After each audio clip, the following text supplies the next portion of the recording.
All right, welcome. Hang on.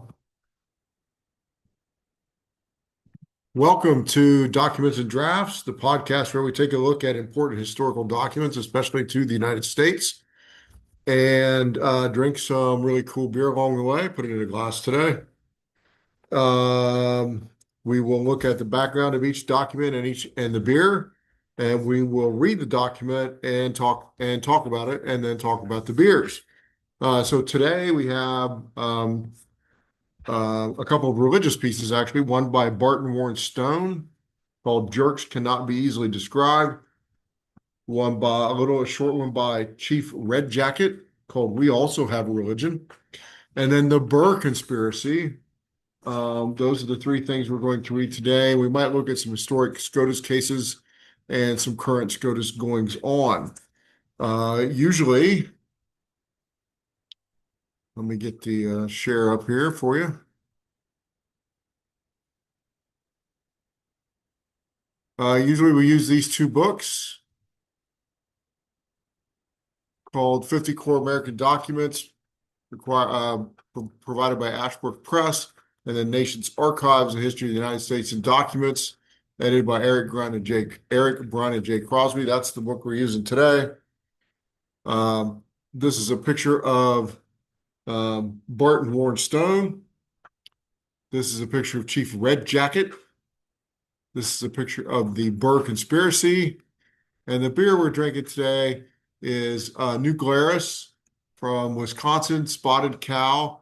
And that's the primary one. And there was another one. And then some of the SCOTUS stuff. Again, podcast is available on Spreaker.com, iHeartRadio, Spotify, Podcast Addict, and YouTube, and other platforms. Music's provided by Soundstripe. Talked about the books used. I forgot to change the images, but they're all from Getty and Google. SCOTUS info is from scotusblog.com and oea.org. Cover art is created by Emma Williams, and YouTube help from Olivia Baldwin, both former students. All right, so the first thing we're going to read as we try this New Glarus Spotted Cow.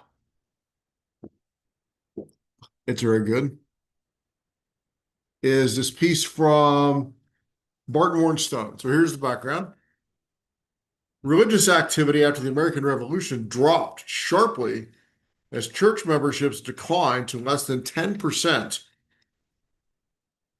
But starting in the late 1790s, a renewed interest in Christianity blossomed during the Second Great Awakening.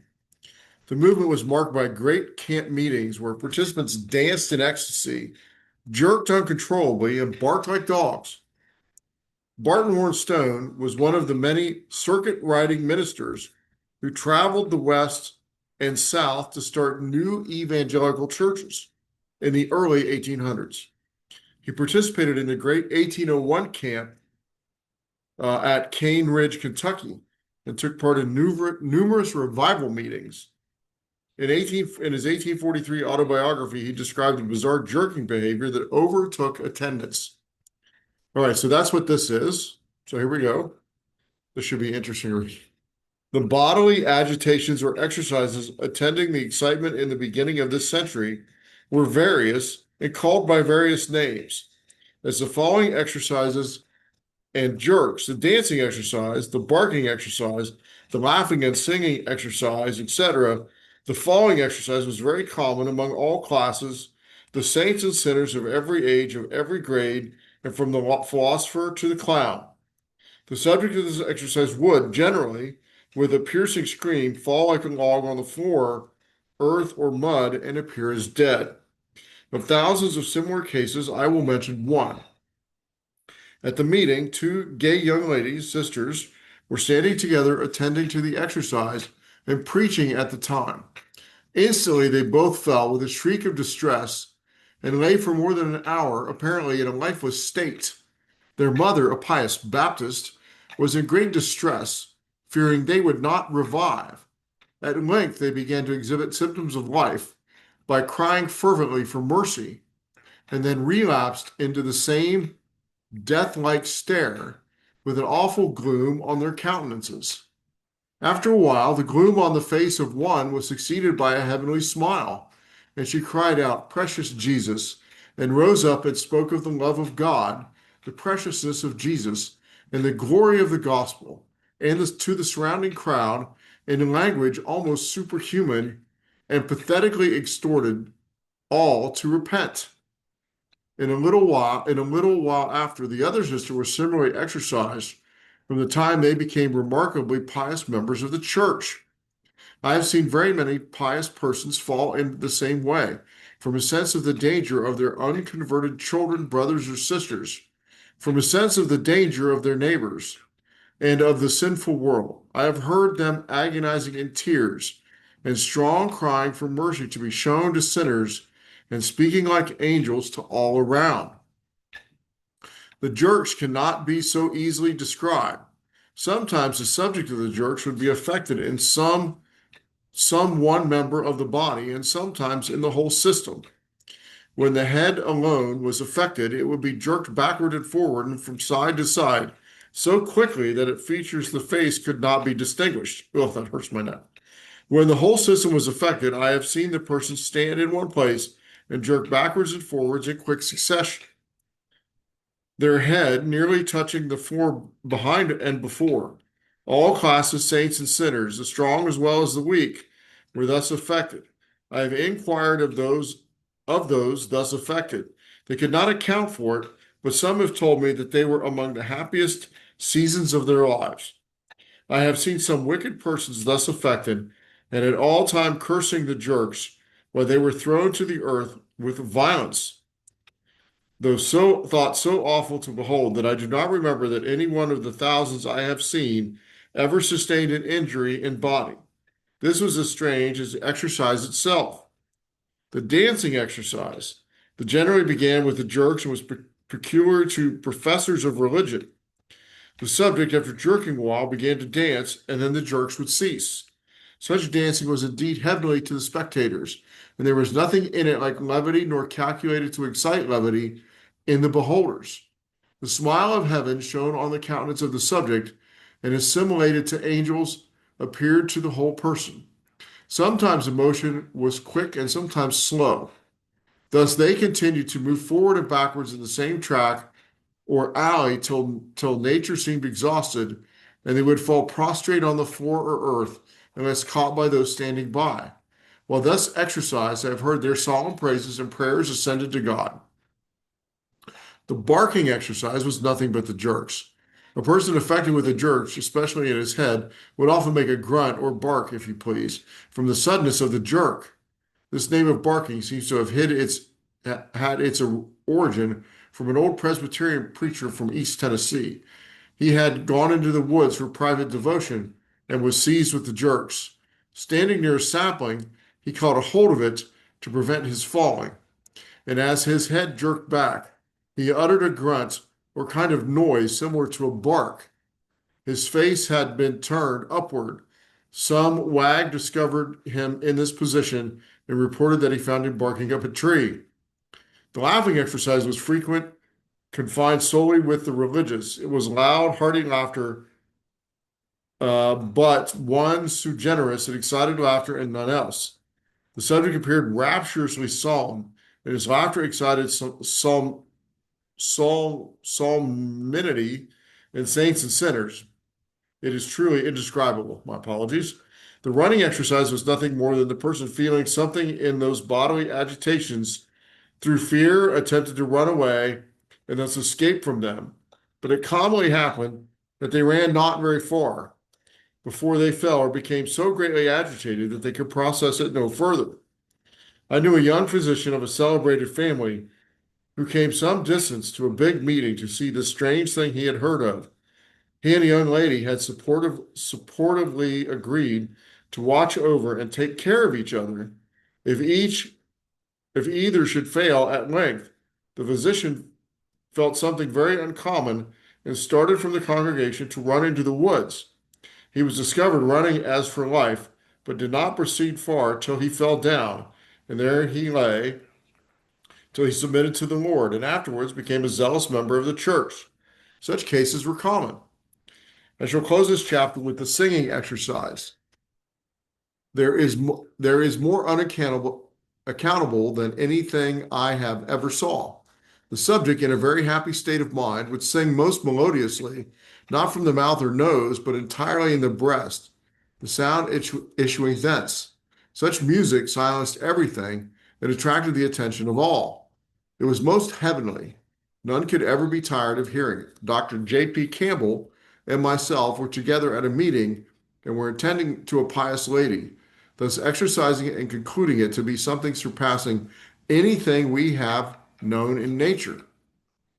Thus, I have given a brief account of the wonderful things that appeared in the great excitement in the beginning of the century. That there were many eccentricities and much fanaticism in this excitement was acknowledged by its warmest advocates. Indeed, it would have been a wonder if such things had not appeared in the circumstances of that time. That the good effects were seen and acknowledged in every neighborhood and among the different sects, it silenced contention and promoted unity for a while. And these blessed effects would have continued had not men put forth their unhallowed hands to hold up to their tottering ark, mistaking it for the ark of God. All right, so that is Barton Warren Stone, Jerks Cannot Be Easily Described. When I saw the headline, I did not expect that story.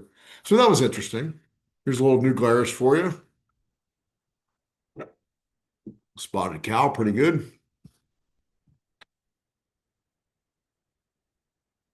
All right, now we're going to read from Chief Red Jacket.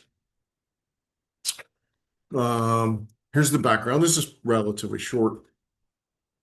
Christian missionaries, this is the background. Christian missionaries approached the Seneca Native American tribe in 1805 seeking converts. The Seneca chief, Sakoyatha, who was known as Red Jacket, rose to speak in defense of their native religion. Red Jacket, who was given the name for a red coat the British gave him when he agreed to fight with them against the Americans during the Revolution, consistently struggled to maintain his tribe's native traditions.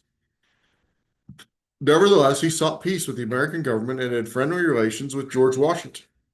In the War of 1812, he convinced his tribe not to join the British as allies, although many Native American tribes did. All right, here's the story. There was a time when our forefathers owned this great island. Their seats extended from the rising to the setting sun. The Great Spirit had made it for the use of Indians. He had created the buffalo and deer and other animals for food. He had made the bear and the beaver. Their skins served us for clothing. He had scattered them over the country and taught us how to take them. He had caused the earth to produce corn for bread. All this he had done for his red children because he loved them. If we had some disputes about our hunting ground, they were generally settled without shedding much blood. But an evil day came upon us. Your forefathers crossed the great water and landed on this island. The numbers were small. They found friends and not enemies. They told us they had fled from their own country for fear of wicked men that had come here to enjoy their religion. They asked for a small seat. We took pity on them, granted them their request, and they sat down among us. We gave them corn and meat, and they gave us poison in return. The white people, brother, had now found our country. Tidings were carried back, and more came among us. Yet we did not fear them. We took them to be friends. They called us brothers. We believed them and gave them a larger seat. At length, their numbers had greatly increased. They wanted more land. They wanted our country. Our eyes were opened and our minds became uneasy. Wars took place. Indians were hired to fight against Indians, and many of our people were destroyed. They also brought strong liquor among us. It was strong and powerful, and it had slain thousands. Brother, our seats were once large and yours were small. You have now become a great people, and we have scarcely a place left to spread our blankets. You have got your country, but are not satisfied. You want to force your religion upon us. You say that you are sent to instruct us how to worship the Great Spirit agreeable to his mind. And if we do not take hold of the religion which you white people teach, we shall be unhappy hereafter. You say that you are right and we are lost. How do we know this to be true?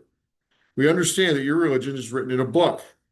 If it is intended for us as well as you, why had not the Great Spirit given it to us? And not only to us, why did he not give it to our forefathers? The knowledge of that book with the means of understanding it rightly. We only know what you tell us about it. How shall we know when to believe, being so often deceived by white people?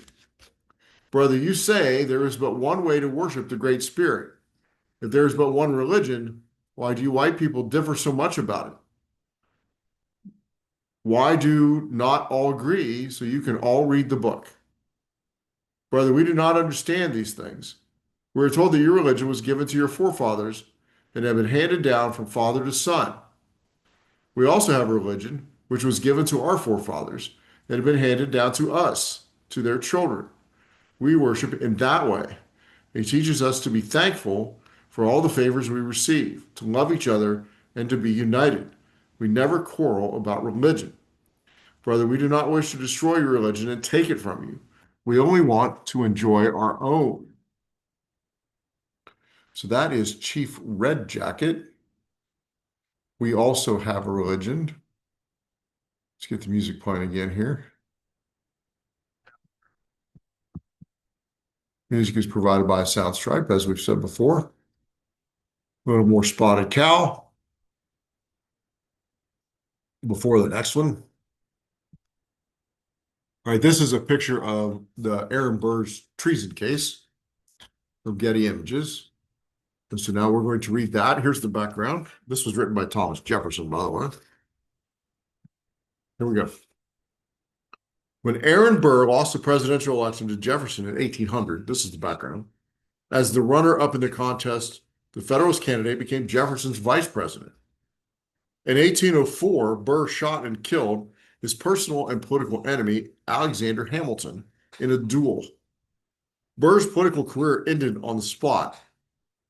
But in January 1807, Jefferson, whose vice president was now George Clinton, accused Burr of being involved in a plot to carve out a new country out of the Southwest. After a highly partisan trial, Burr was acquitted. I think the Aaron Burr thing, I haven't read it, but I think it'd be really interesting to read about him post vice presidency. All right, here's the background. It's not very long. Agreeably to the request of the House of Representatives communicated in their resolution on the 16th instant, I proceed to state, under the reserve therein expressed, information received touching an illegal combination of private individuals against peace and safety in the Union, and a military expedition planned by them against the territories of a power in amity with the United States, with the measures I have pursued for suppressing the same. Sometime in the latter part of September, I received intimations that designs were in agitation in the Western country, unlawful and unfriendly to the peace of the Union, and that the prime mover in these was Aaron Burr, hence heretofore distinguished by the favor of his country. It was known that many boats were under preparation, stores for provisions collecting, and an unusual number of suspicious characters in motion on the Ohio and its waters. Besides dispatching the confidential agents to that quarter, orders were at the time sent to the governor of the Orleans and Mississippi territories and to the commanders of the land and naval forces there to be on the guard against surprise and in constant readiness to resist any enterprise which might be attempted on the vessels, posts, or other objects under their care. And on the 8th of November, instructions were forwarded to General Wilkinson to hasten an accommodation with the Spanish commandant on the Sabine, and as soon as that was effected, to fall back with his principal force to the hither banks of the Mississippi for the defense of the interesting points on that river.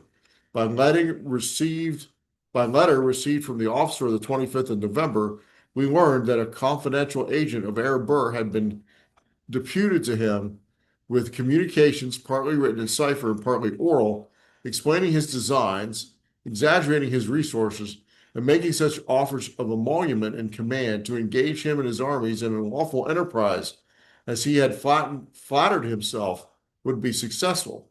The general immediately dispatched a trusty officer to me with information of what had passed. The general's letter and some other information received a few days earlier, when brought together, developed Burr's general design. It appeared that he contemplated two distinct objects which might be carried on either jointly or separately, and either one or the other, first as circumstances should direct. One of these was the severance of the union of these states by the Allegheny Mountains, the other an attack on Mexico. He found at once that the attachment of the Western countries to the present Union was not to be shaken, that its dissolution could not be effected with the consent of its inhabitants, and that his resources were inadequate and as yet to effect it by force.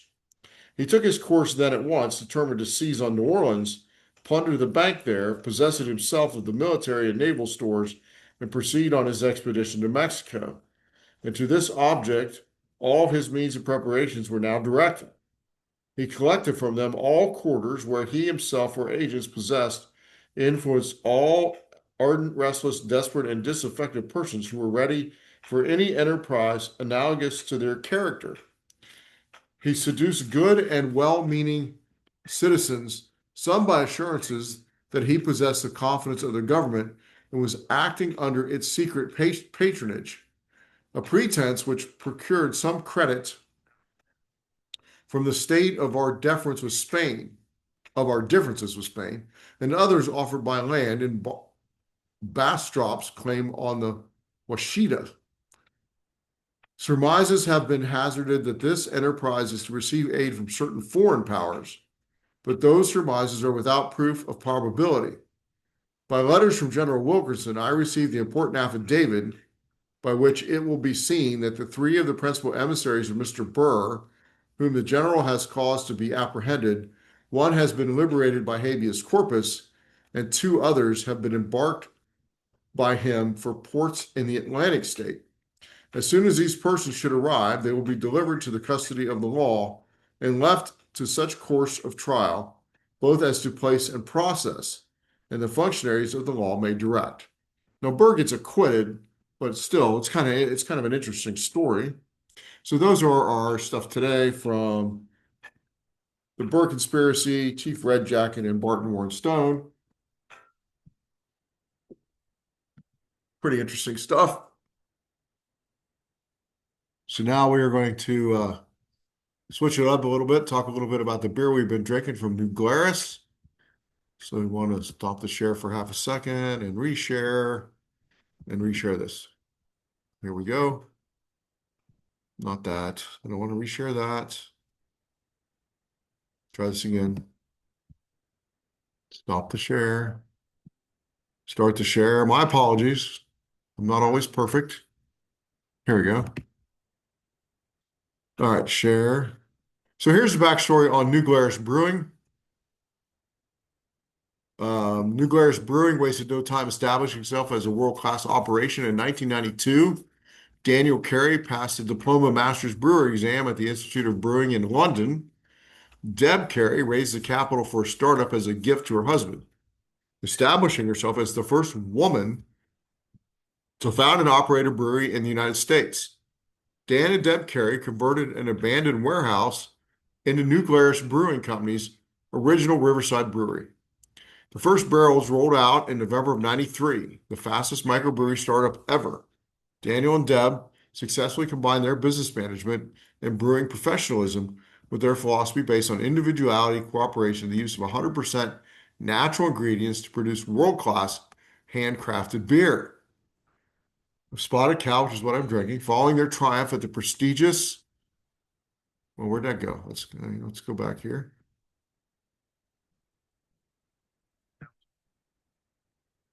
In 1993, New Glarus Riverside location was founded, transformed an abandoned warehouse into what is the Riverside Brewery, original location of New Glarus Brewing Company. With Deb's marketing acumen and Dan's exceptional brewing craftsmanship, the duo quickly outpaced the brewery's initial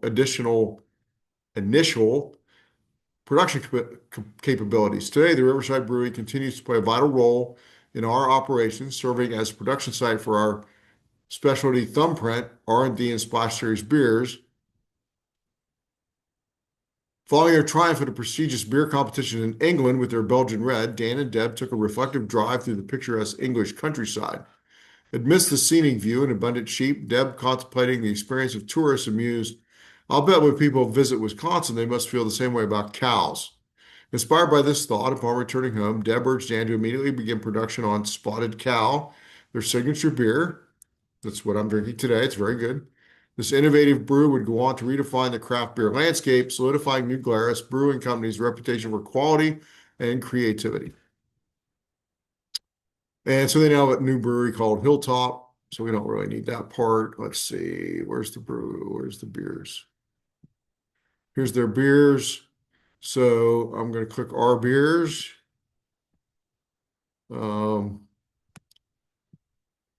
They have thumbprint beers, limited batches, never guaranteed to come back. They have seasonal beers. Here's the year-round beers, just quickly. And here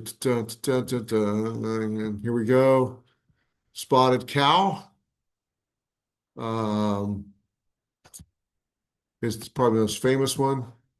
It's a farmhouse ale. It's very good. They have Moon Man. I've had this as well. It's also very good. It's a pale ale. As you can see, it's a North Coast pale, No Coast pale ale. They have a Tail Wagger Amber. Have not tried that. And they have a European ale for women. And then a kind of a Belgian red. So that's kind of their beers. All right, so that's enough about New Glarus. Again, it's very good. I'm drinking the Spotted Cow. I put it in a glass today because I don't like drinking out of a can. All right. Let's see what kind of time we got left. Okay, plenty of time. We're going to look at a couple of cases from Oye.org. We're just going to look at the first two historical cases, Abelman versus Booth and Allgaier versus Louisiana. So here's Abelman versus Booth. Sherman Booth petitioned a local court judge for the release of Joshua Glover, a runaway slave held in federal custody in Wisconsin. Though the federal authorities did not accept the judge's order, a mob eventually freed Glover. Booth was charged with aiding the escape of a runaway slave in violation of the Fugitive Slave Act in 1850. Via writ of habeas corpus, Booth successfully petitioned the Supreme Court of Wisconsin for his release. Booth was then convicted in the United States District Court from the District of Wisconsin and detained again. Booth again petitioned the Supreme Court of Wisconsin for his release, alleging that the Fugitive Slave Act was unconstitutional and the federal district court lacked jurisdiction. Booth was again released by the Wisconsin Supreme Court. The United States appealed to the Supreme Court. Did the Supreme Court of Wisconsin have the authority to issue the writs of habeas corpus that released Booth? In a unanimous decision, the court reversed the Supreme Court of Wisconsin in an opinion authored by Chief Justice Roger B. Taney. The court asserted the supremacy of federal courts on the issue of federal law. The court dismissed Wisconsin's claim of judicial power, since it certainly has not been conferred on them by the United States, and it is equally clear that it is not in the power of the states to confer it. While Wisconsin courts had authority to issue writs of habeas corpus to cases where the prisoners were held by the state, the court explained this authority did not extend to prisoners held by the federal government. Okay, so that's Abelman versus Booth. Here's Allgaier versus Louisiana. The Louisiana statute prohibited foreign, out-of-state insurance corporations from conducting business in Louisiana without maintaining at least one place of business, an authorized agent in the state. Louisiana implemented the statute as an exercise of its political powers, intending to protect its citizens from deceitful insurance companies. Allgaier & Company violated this statute by purchasing insurance from a firm based in the state of New York. The state trial court ruled that Allgaier, finding the law violated the due process clause of the 14th Amendment.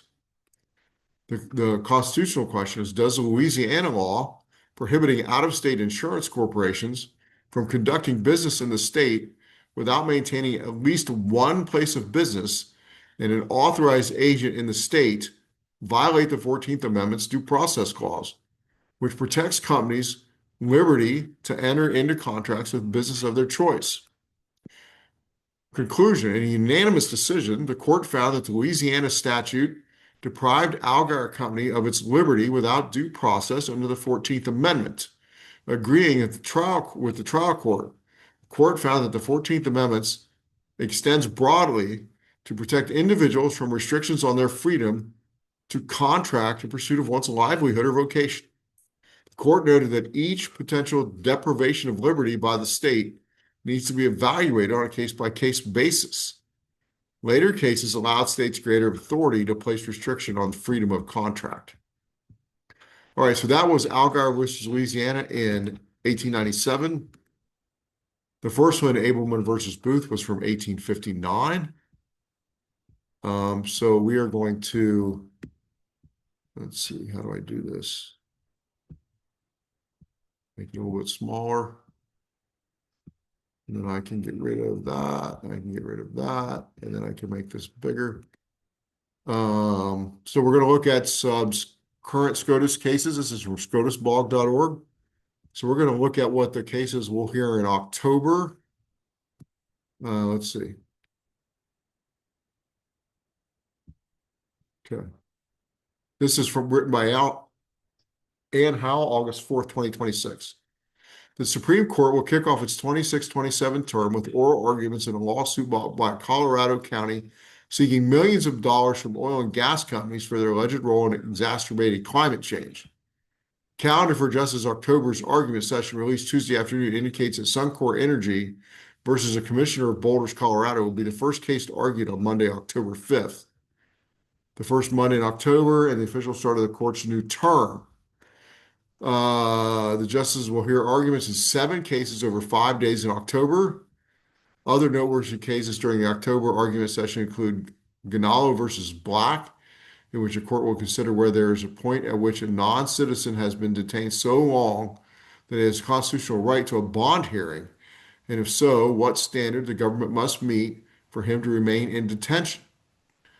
And Salazar versus Paramount Global, a digital privacy case involving interpretations of a federal law enacted in 1988 after Storer provided a list of the movies rented by Judge Robert Bork, an unsuccessful nominee to the Supreme Court, to a Washington reporter.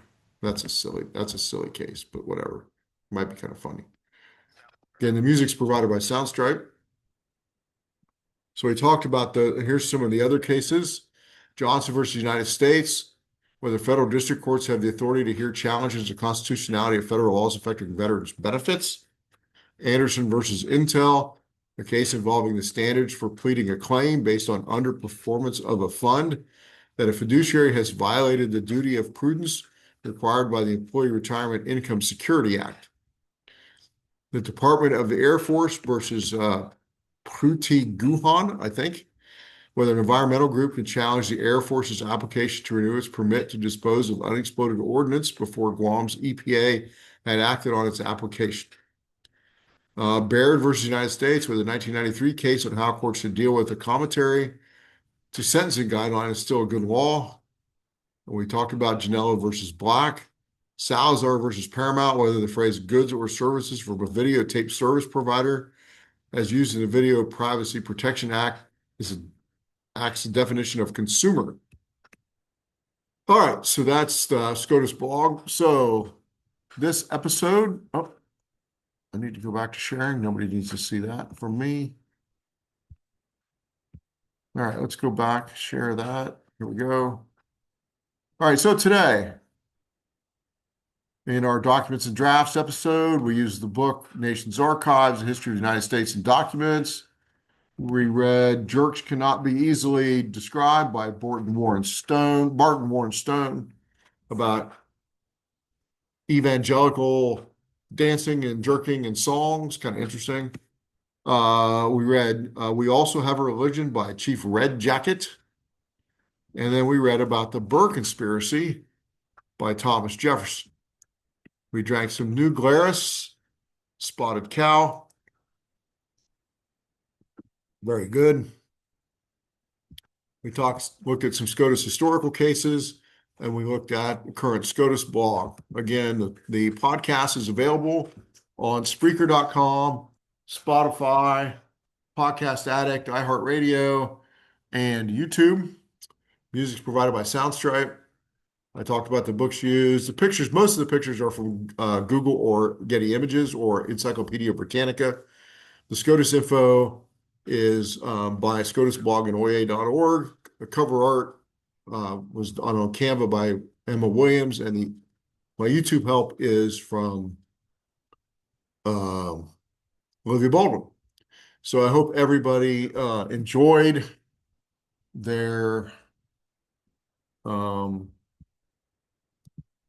today, and we hope to see you next time. I hope you enjoy my little Documents and Drafts podcast. I have a fun time doing it. So I hope that you guys continue watching.